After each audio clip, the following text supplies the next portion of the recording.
നമസ്കാരം. ഉപനിഷത്തുക്കളിലൂടെ എന്ന ഈ ചാനലിലേക്ക് ഒരിക്കൽ കൂടി സ്വാഗതം.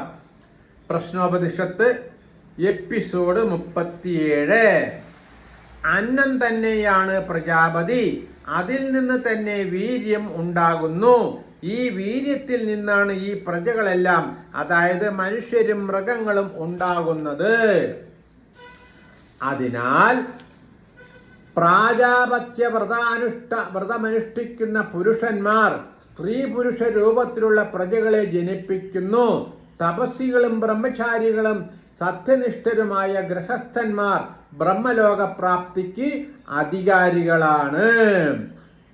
കുടിലത, അസത്യം, വഞ്ചന ഇവയില്ലാത്ത ഉത്തമന്മാർക്കുള്ളതാണ് ദേവയാനത്തിൽ കൂടി പ്രാപിക്കുവാൻ കഴിയുന്ന രജോരഹിതമായ ബ്രഹ്മലോകം. നമസ്കാരം. ഇനി അടുത്ത എപ്പിസോഡിൽ നമസ്കാരം.